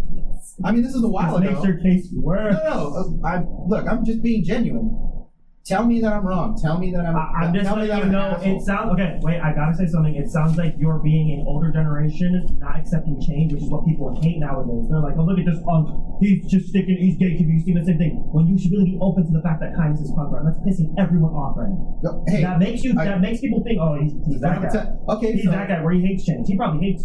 I'm saying is that when I describe punk rock, to me that word, those two words, mean that to me it's that moment in the pit at the show, listening to the specific sound of these bands. Okay, but how come you can't say it doesn't be your definition of punk rock? How come you want to stick with it's not a punk rock song, period? How come you can't just give it to us? Why can't you be like, but that's not my definition, y'all? Yeah. So what I'm saying is, if I was at that concert, watching that band, no. Sorry, Greg Graffin. I fucking loved it. Didn't like the acoustic stuff. But anyway, if I was at what was the name of the band? Teddy Bears. The Teddy Bears. Okay, the Teddy Bears featuring Iggy Pop. If I was there at that show, watching them live, I would probably enjoy myself. I fucking love music. I'm not a music Nazi. I do love music. I'm not like punk rock is it and everything else, I'm a big fan of most types of music. Okay. But that's what we should clip. But if I was at that concert watching that song in that crowd, there, number one, wouldn't be a mosh pit. If there was, it'd be weird. And it wouldn't have the same it wouldn't invoke the same emotion in me. It wouldn't be having the same feeling, the same vibe. The people around me probably wouldn't be having the same vibe. We will all just be enjoying the show. Like, okay, I've been to concerts like this. I have fun. I'm watching the show. It's good. I'm probably getting drunk. It's great. But it's not, a fucking Dead Kennedy show. It's not a strung out show. It's not fucking, you're not watching Good Riddance and you're fucking singing every word, of these songs and everybody around you is doing the same thing. You're all moving in this. We didn't, nobody choreographed it. We didn't, get together ahead of time and go, this is how we're going to go. It's a thing that happens. And it's like this hive mentality that just takes place in this type of sound, in this fast-paced, good music. And, maybe there's some slower songs that I really get into. Some of the bands and stuff is a little bit slower. I mean, one of my favorite bands, I'm going to keep saying one of my favorite bands. I have a bunch of favorite bands, but it's Op Ivy. As Operation Ivy. I think it's Operation Ivy. Okay. I think it's considered like a ska band. Did you write that on purpose? But no, I mean, it's almost all my t-shirts have some punk rock on it, but I'm saying is they have a lot of slower songs that you would still even probably pit to, but Descendants is one of my favorite bands of all time. I know that. They are arguably the inventors of pop rock. probably one of the greatest bands of all, and I've seen them live countless amounts of times, with and without Milo. When they became All, and I've seen, and All is an amazing band as well. But what happens at those shows with those people is the mentality that goes on to be like, oh, that's punk rock. Gotcha. I just jotted a couple. So we can't get you to admit the song thing. Can we get you to admit that Superman is a punk rocker? He is punk rock. Okay, so Superman is punk everybody was like, oh, the whole punk rock being like anti-establishment and against the grain. And I get like I didn't even notice that scene between him and Lois where he was like, well, maybe that is the new punk rock. I didn't know. I didn't even. Again, everybody who commented. I was gonna have your back on that because I thought you did get the point. No, everybody was on point about me missing the point. I missed the point. Are you serious? So I get that. Now I get like, oh, he's saying, oh, maybe that is punk rock, and the way they're using punk rock in that like context, it makes sense. So to the public, to normal people that aren't really into punk rock, to be like, oh, okay, I can see how that they're using. But again, But okay, so here's a good quick story. How shitty my opinion is, and how nobody should listen to me anyway. This is just my experience and what I've done and what I've been through and what I feel. But I went all you can do. I was at there's a punk rock museum in Las Vegas. That's cool. Right? It is really cool. So I went there.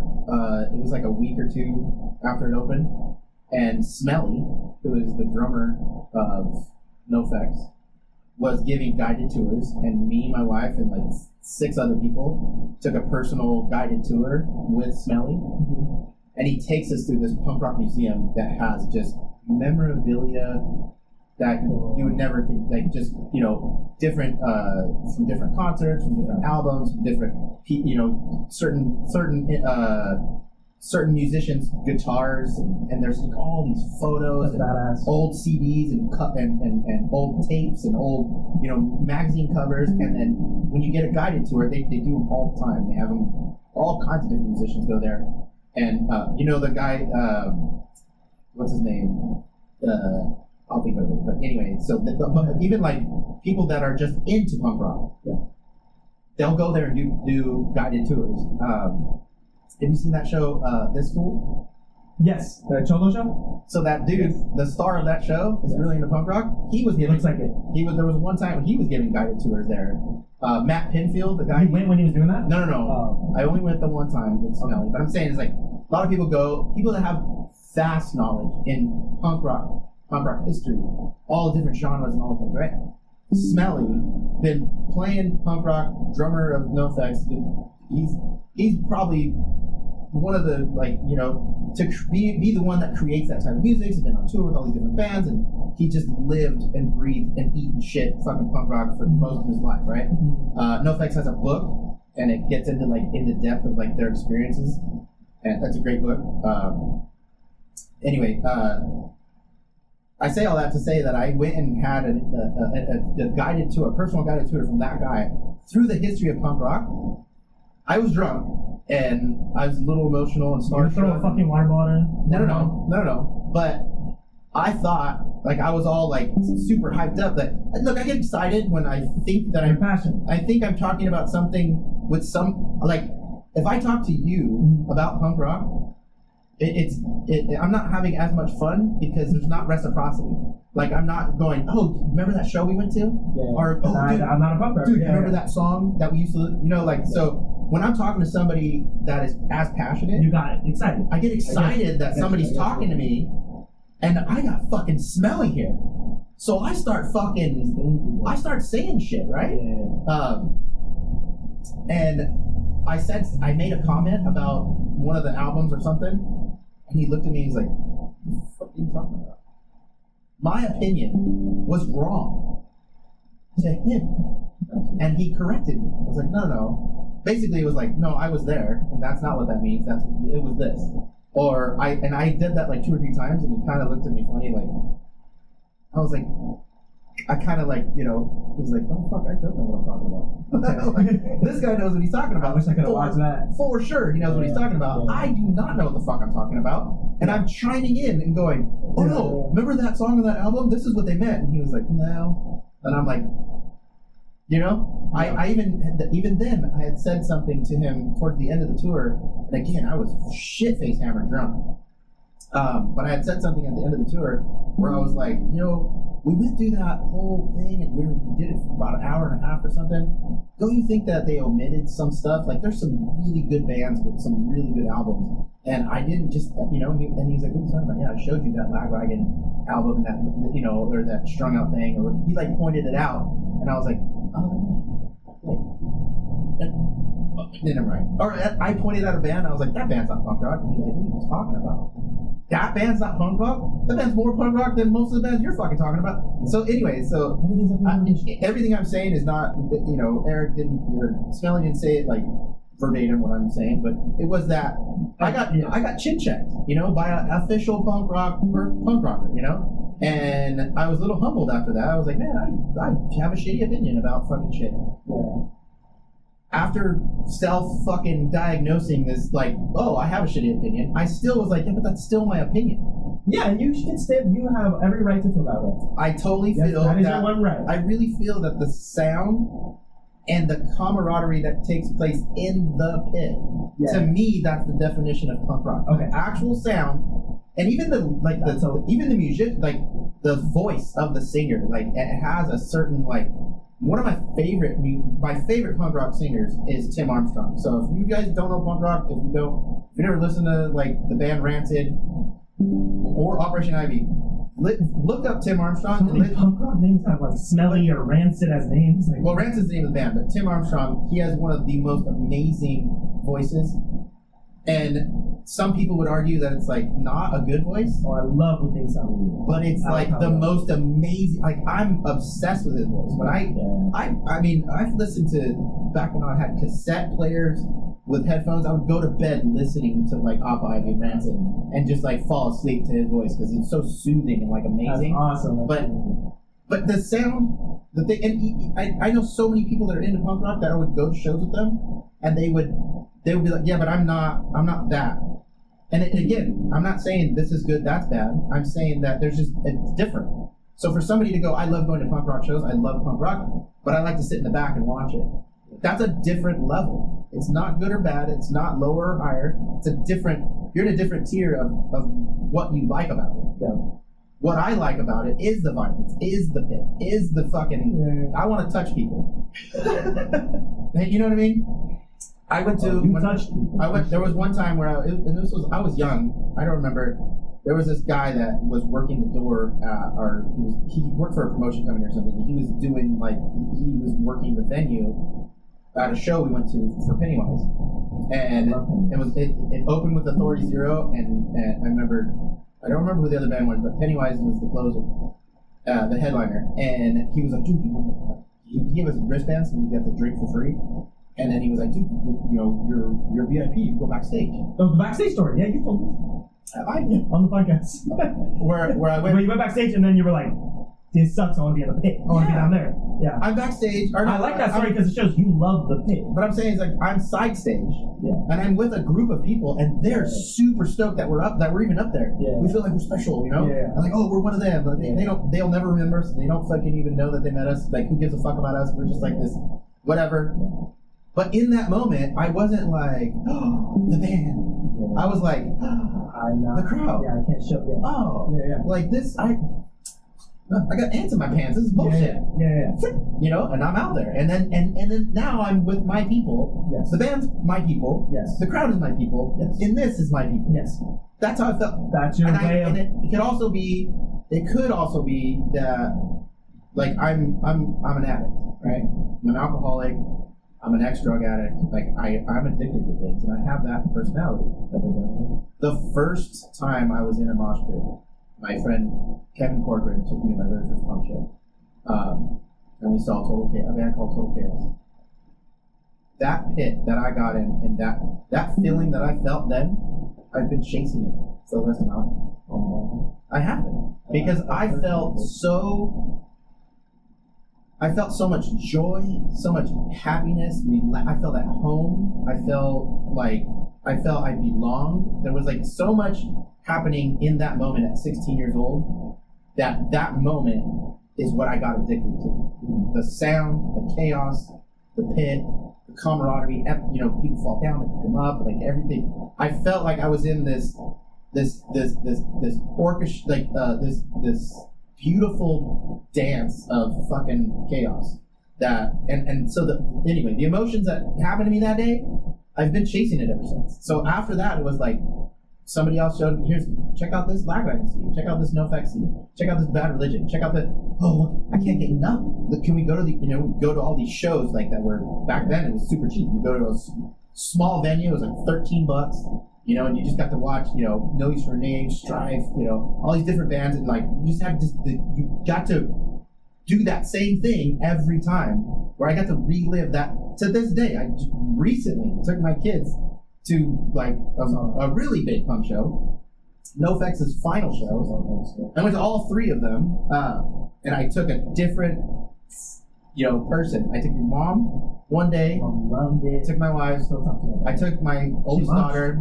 I took my son and his girlfriend, and I dragged all of them in the pit, and it was great. And not only am I addicted to that feeling, that emotion, that sharing it portion of punk rock, I'm addicted to the idea of going, hey, come taste this drug, and I want to see, like, does it do for you what it does for me? I'm curious. That's why I'm pulling you in. Yeah, and if they don't want to do that drug, they're still pumped up. But if they're like, not for me, then I'm like, oh, okay, cool. Just wanted to just testing the waters, I'm a heroin addict, and I'm like, just try it. I don't want to do this alone. I'm kidding. Heroin addict. No, I'm just kidding. But anyway, again, to everybody who takes I don't think anybody took offense. I think everybody had. No. They took offense. I don't think so. Yes, even in that podcast where I was talking about it, you and Joseph were both like, and Julian were like, yeah, why are you so offended? And I tried to explain to you guys that I'm not offended. Because I know what it feels like to be offended. That emotion, we can't force you to say the word offended, as you were offended. The word offended, I know what that word describes inside of me, because I've been offended. Rarely, but I have been. And when I'm talking about this, stuff like this, just because I'm passionate about it and I love it and I like talking about it, and I have people mistake my passion for offended all the time. Yeah, I'm not offended. I know what that feels like. I'm definitely not offended. It did look very like. But I didn't. When I read those comments, I only read a couple of them, and then when I watched that video of Straw Hat Goofy and the other guy, I don't think either one of them were offended. Them personally? I don't think anybody was offended. Even the second guy told you to kiss his ass. Yeah, he's like, yeah, you have a shit opinion. I think that's fine, because how about this? I do have a shit opinion. Yeah. I know I have a shit opinion. Yeah. Because I know that I'm not that educated. I don't know a lot. I haven't experienced a lot. Like, my world is so small that, like, for me to go, this is what I think punk rock is, and punk rock is so vast that for me to go, this is what I think punk rock is. When I called you about it and you laughed, I was like, okay, that's still it's still what I think punk rock is. Yeah. But I understand that it's a shit opinion, and I have several of those about all kinds of different. Tune in to They're Here podcast, because I got a couple people lined up. I got a couple of podcasts on the books where you're going to hear some real shit about religion, about politics. Shit podcast is hilarious. Oh, it's going to be great. I'll have you do some edits and do some shorts and post those. Okay. Because then those and just so you know. Oh, okay. So this was the other thing. We talked about this. It wasn't even. Before anybody ever responded to that video, before we talked about it, you had said something months ago about me saying things for rage baiting. I never even heard that term. And so I had to, I looked it up, I was like, rage bait. Okay. And then I was like, okay, but no, I don't think I do that. You're rage bait not on purpose. No, but I think I say things because just that bad. I have bad takes. I have shit opinions. I'm uneducated, unexperienced. Most of the time, again, this is the first sober one I've done. I did the last They're Here podcast. It was about sobriety and addiction, and I got wasted on the podcast. and I was horrible. And it was interviewing an ex-heroin addict that was discussing about how he can't drink because, anyway. I'm not rage bait. I'm just being me. But I'm learning what rage bait is. And when you sent me that reaction from Straw Hat Goofy, who is amazing, by the way, I never heard of him, but I went on, started following him, and said, hey, this guy's amazing, and I absolutely loved him. And all the comments on his video, on our video, I was like, oh, his comments are his fan base. No. I started going, oh, this is why people hate me. This feels pretty good. Oh, this is attention. Like, whether it's shit attention, mean attention, people say it's attention. Let's not clip this part. I'm saying. You learned. I get you. I totally get it. Yeah. When you told me about rage bait, I'm like, no. Yeah. Then I got attention for something I said, and I went, oh, I understand why people do that. So we're not gonna start doing that, by the way, guys. No. That's not what he's saying. He's just saying you learned it. Okay, so but this is like I was telling you, Mickey Mays. Am I pronouncing that right? Oh, Mikey Mays. I think it's Mickey Mays. Anyway, professional gambler, super fucking loaded, huge following. Like, shout out, he's fucking badass. Talking about people who never watch this, but I think that guy's amazing. I'm a huge fan of him. So he was talking about on a podcast how he had that guy Neon came to his property to film, and there's a bunch of people there, a bunch of different influencers and people from different walks of life, right? He said that Neon went around, and every single person on his property, Neon went face to face, introduced himself. Hi, my name's Neon. At 4 p.m., I'm going to start filming, and I'm going to go into character. And when I go into character, I'm going to say shit that's really going to be insulting, and I'm going to say things that are going to piss you off. Interesting. So if you don't want no part of that, like if you're not ready to play along, let me know, and I'll avoid you. Like, I won't go up to you. I respect that. But if you're, I don't even watch if you're okay, like, because I'm doing this for content. Yeah. I'm gonna try to say shit. Prepping people for rage bait is crazy. And so then he said, like, he went, and then he said some other way that he would go about it, like people that he would like invoke like things to where like when he would make people say things to where then he would react to it in like this, performative way that was, because he's trying to get people to watch it. It's entertainment, And so I was like, look, and then they were talking about it. Yeah, it's rage bait. Like, I want, and who doesn't? For me, when I'm scrolling through Instagram or YouTube Shorts, if I see something that's like the first, the shot of it is like somebody about to throw a punch, I for sure watch for like, or like, Karen fucking yells at these black kids for barbecuing, and I'm like, ooh, fuck that bitch. Like, I want to watch that. Right? Rage bait has gotten so popular that I don't even believe it anymore. I watch it, I go, it's gotta be rage bait. It's difficult to discern what's not and what is. What's performative, what's scripted, but even if it's scripted, it's like if it's done well, it's still fun to watch. Yeah. So anyway, I'm not gonna say that there's never a moment that there's definitely sometimes that I say things that to me are more performative. Mm-hmm. Like I had that whole rant about fucking, the woman's the oven. Oh no, not abortion. You're talking about the birth in Fantastic Four. When I said that woman's the oven, we're the chef, right? Yeah. That was performative. I don't actually think that. Yeah. I struggled a little bit, but I thought you were joking. It was a joke, but it wasn't rage bait. Like, but it could be. Yeah, just a bit. Maybe it was rage bait. Maybe I did it so that people would go. Because you trust us to play around with, kind of like Neon. I can play around with these. Right. Yeah, you wouldn't say that to a woman's face. But so to me, the joke wasn't even what I said. It's just a shock. The punchline was you taking the headphones off and going, "I'm never coming on this podcast again." Yeah. That's the punchline. Yeah, two people got to. So to set it up the way I did. Yeah. One person's got to play the bad guy. One person's got Hamza and Martin. Yeah, I totally. Just saying what I said. Yes, it's a ton of. Doesn't punchline it. Yeah. You punchline it. Yeah. So it was like just alley-ooping it and then I spin it. Yeah, that's the bit. Yeah, I do that to people all the time, and it sucks when they don't play. I hate people that can't play. If you're not silly, get out. So I played around with your bit, but in the back of my mind, I think we're doing it. Yeah. Until you put there was a point where I went. But that's the point, though. You should question it a little bit. I think that's what makes it. So that's what I'm saying. I'm admitting to. I didn't know what rage bait was, but and stuff like that. The little rant I went on abortion. Those were just my actual feelings. That was actually what I thought. That wasn't a bit. Yeah. But that thing about the women being in the oven, that was a bit. Yeah. That was a joke, right? Like, I have huge respect for mothers and women. So you learned to rage bait. Okay, but how do you feel that Straw Hat Goofy, someone who's not a punk rocker at all, won over more people than you, a punk rocker? In your eyes. Did that bother you a little bit? No, again, that didn't bother me at all because I think every point he made was valid. Like I watched it and went, oh, damn, I didn't know Iggy Pop was on that song. I watched it until I realized he just explained the movie, and I went, well, I got it. Also, can I apologize to you guys real quick? The reason we didn't argue him, me and Julian, we did, by the way, in the whole clip of that, in the whole podcast, but I couldn't do it justice, is because we thought he was kind of just being rage bait a little bit. And I wasn't. He wasn't. In the clip, by the way, people quoted me in the comments, said, that's the point, because that's what I told them. That's my response. If you watch the clip, I go, that's the point. I thought that was an argument enough.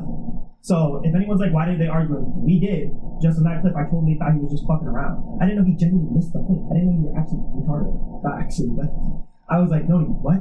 I thought you did get the point. I think everything they said was valid, and it brought like new perspective to like my idea of like what the point of the song and the way they used it, and it was worked with, everybody's right.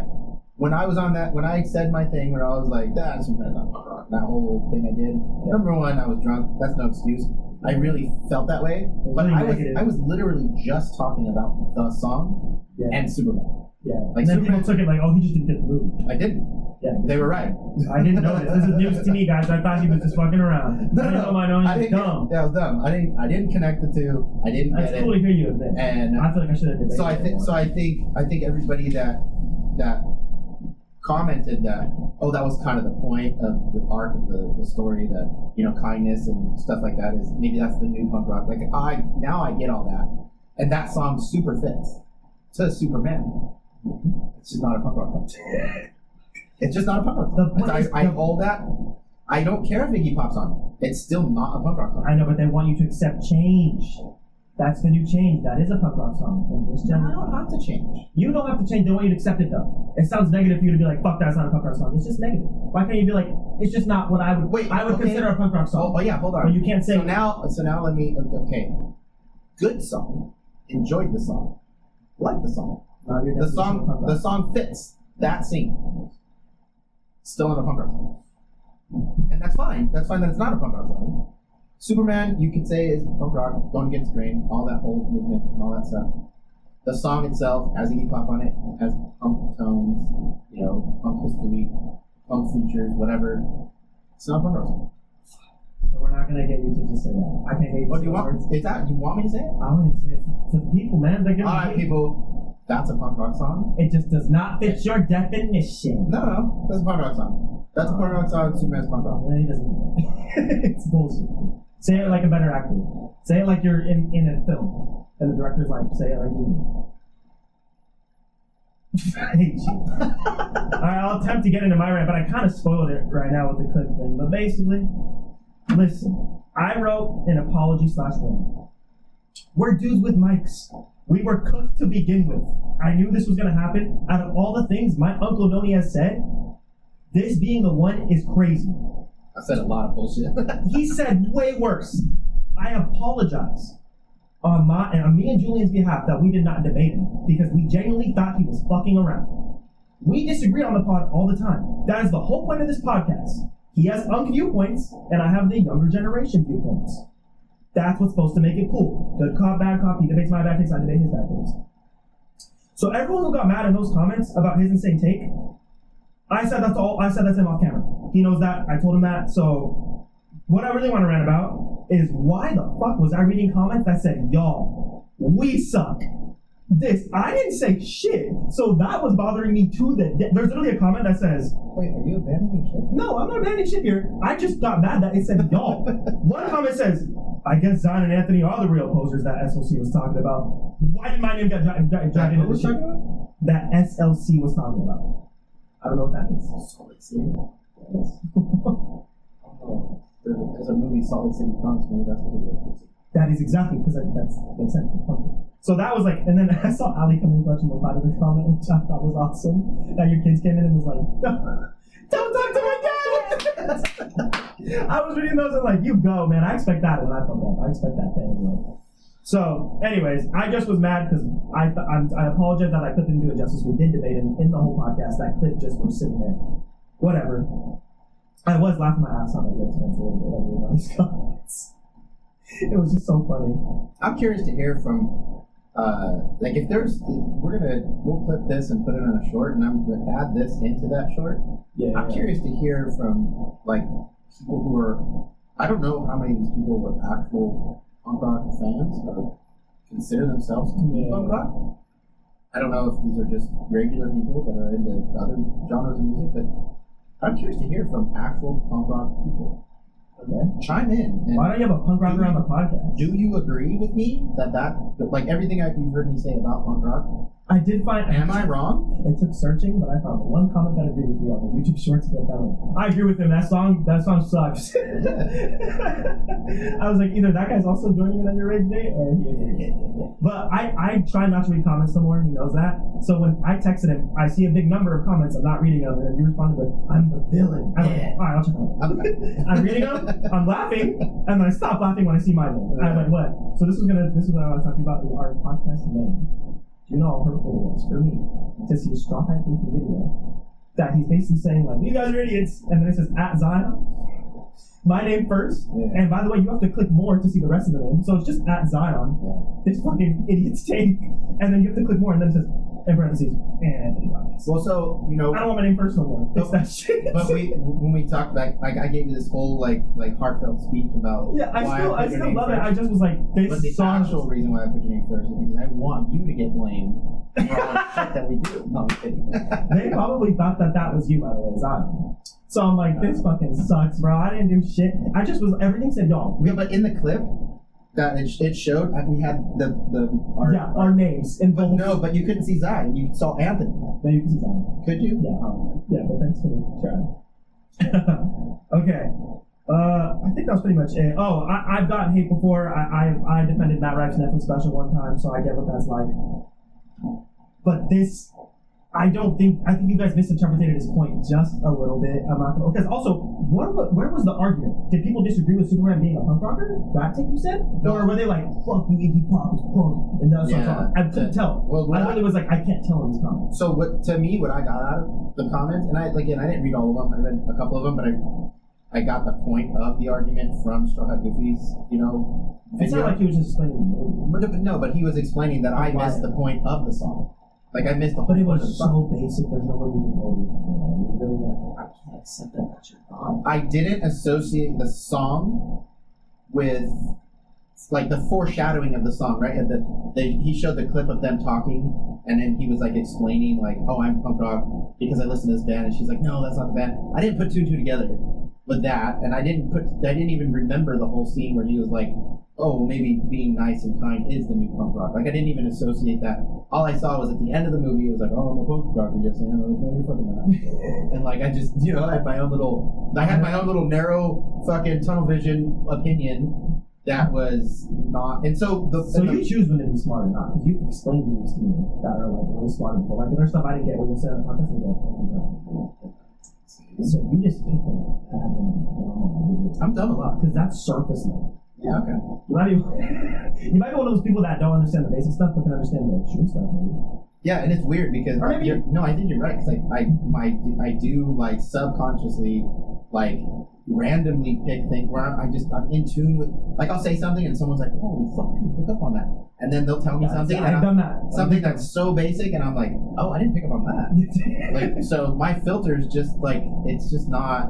My brother made a joke. He was like, "This clip looks like Noni was asleep the whole movie and then woke up at punk rock. Don't worry." Like, huh? Oh, fuck that. You can't just say that. Yeah. That's exactly what happened. Don't say that. But basically, I just want everyone to know that if you watch the podcast or I fucking blazed that movie, I saw it 4 times. James Gunn's music taste and score is why I fell in love with James Gunn's style. I got invited to the red carpet for that movie. I got the point. I love Superman. I think Superman is a punk rocker. I love him and I would have his back on anything, but I did disagree with that. So drag me down when it's valid. Don't drag me down when it's not. I'm not a man and shit. I got your back. It's just this one. If we go down, you go down. Yeah, I would totally. But this isn't fair. That my name, Zon and Anthony are posers. Yeah. I never claimed to be a punk rocker. I never have. I like 21 Pilots. Go back to that. Go back to the episode. You'll find it when you clip it. Yeah. When you're like, you said something about punk rock and you were wearing a Ramones shirt. That's in my notes, dude. If that podcast made the air, right. I'm glad it was you. You said something, and then there you go, dragging me down with you, bro. I'm dragging you down with me. Anyway, what a Ramon shirt did that. All right. We've been going for a while. I think we got everything we needed for episode 10. This was an exciting one. This was a good one. I think it was good to do. I think we should do this. I think we should do every 10th episode. It should just be me and you. I know, I enjoy this. Yeah. I'm just making sure I got one. Let's hit like the 10, the 20 mark, 30 mark, 40 mark. Keep going. And every 10th one, it'll just be like we'll throw a movie in, like we threw Weapons in today because we didn't get to talk about it last time. But we'll even do maybe even the 10th episode. Every 10th episode, we literally just come on and talk about things that maybe like we did just now. Like we talked about previous episodes, and like let's clear some things up. You know. Who knows? Maybe down the line somebody will watch these, and then they'll get to the 10th one and go, "Let's talk about that thing you said." Yeah, okay. I like that. I like that. I just wish people understood the concept more. That you're an uncle and I'm a younger. Look at Rodrigo function. But it's just showing the separate. This is what the podcast is, guys. He's supposed to be unk. Yeah, but you also have to understand. Oh, I'm not too. But whatever happens out there in the zeitgeist, you know, everything like the world. Like anybody who's commenting and watching, all attention is good attention. Yeah. Because who cares? How many people are? How many people? There's like 8 billion people in the world. There's like 330 million people in the United States of America. 330 million people in the United States of America alone. We have 26 people commenting on fucking shit. 26. That's not a good enough pool of. You know what I mean? Yeah. Like, I say a shit opinion, it gets clipped, and then 26 people go, that's a shit opinion. Yeah. Don't let that get to you. I didn't even read the comments until you said, and I started laughing. I was like, fine, I can read the comments because they're not about me. And then I saw I got dragged. I was like, what the fuck? So that made me read it. But I won't let it get to me. It's more like, how would you feel if someone was saying you said something you know you'd be a little like, what the heck?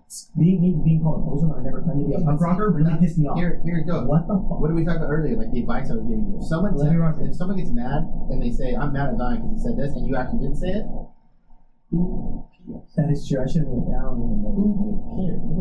You're never going to see that guy again. And actually this. Keep watching our podcast and keep saying that I say shit that I don't, because that's another view, that's another comment, that helps us. Like, please. Did you see the comment that said, I put it on screen, it was like, this is why I wish getting podcast equipment was harder than getting a driver's license. I hope you guys didn't pay too much money for these equipment, guys, because this one's gonna haunt you. By the way, his exact comment. All of this equipment is like dirt cheap on Amazon. Yeah, so thank you. This is not. I did this whole studio lighting. Yes. Oh fuck! We didn't even turn that light on. See. Lighting, camera, tripods, microphones, soundboard, everything included. Amazon right now. Every piece of equipment you see out here that we're using to produce this, it was about $1,100 for everything. Yeah. For everything. Yeah. Like these, go on Amazon right now. This microphone, this FinFine. This is like a $30 mic. Yes. And it produces, I think, quality sound. Yes. So I got 3 of them. This is $90 right here, just in microphones. Yeah. I think these were like $15 a piece. All these headphones. I bought 3 of them. Yeah. The cameras. Don't start your own podcast, bro. Dude, these cameras. You have to be able to tell that this is a shit fucking video. Yeah. Like those are $150 cameras. Yeah. You can. Oh my god. You can get like $4,000 cameras. Sound like you're the sponsorship, but you're not. You can get like a $4,000 camera that's like way better quality. You can get microphones are up with the Shure ones, the ones that you see on Joe Rogan and all those other famous podcasts. Yeah. They use Shure. Those are $600 mics. With like $400 fucking. You hear this? Yeah, you can hear that whole podcast. Yeah, this is roast ourselves. This is a shitty ass. We're ugly. We fucking shouldn't have a podcast. No, so for somebody to say like, "Oh, I hope you guys didn't pay too much," we didn't. I also was like very like that one. I just laughed at. I really would. I will go even one more. Yeah. I'm promoting the idea that everybody that wants to should do this. Yes. You should go out. I was about to say that, Noni. You don't even need any of this. Yes, I can't stand that stupid ass fucking comment. If I hear that shit again, not everyone needs a podcast. Shut the fuck up. Wait, where are the people that give you guys content? Without us, you have nothing to talk about. You have no journalism. I'm not saying we're being rage bait, by the way. I'm just saying people like that clip where you don't do that on purpose, but people who do that, bro, you guys sound dumb. Anyone has the right to do anything. Anyone can go pick up a mic to make music. Anyone can go start a podcast. More. Give us more. Don't stop. That's so stupid and weak-minded, and you're gatekeeping yourself. To tell us to stop gatekeeping when you're gatekeeping by saying no more podcasts is contradicting yourself, and you sound retarded. You sound dumb. You sound stupid. Anyone can start a podcast however much they want. Everyone has the right to everything. To say you don't have the right is dumb. No, more podcasts, more shitty podcasts. Go get a mic. Go do what you want. Go do what you have. This makes me happy. I have so much fun doing this. So, all right, we're gonna close it out. You open it, so you close it. Thank you so much for watching the final episode of the Zion and Anthony podcast. Oh, also, next time, can you remind me? I want to talk about if you call us a bad guy. Everyone defending him is a bad guy. Okay. He's a really bad guy. Like, you're lucky I'm not defending him. He's done some bad stuff. So call him the Godfather of Punk. You guys are supporting him. Weirdo. That's all I'm saying. He's a bad guy. Thank you for watching. That's been the Zion and Anthony podcast. Do. Click here to subscribe to our channel. Click here to watch this video. Click here to watch this video. Yeah, that was fun. Okay. Toodles.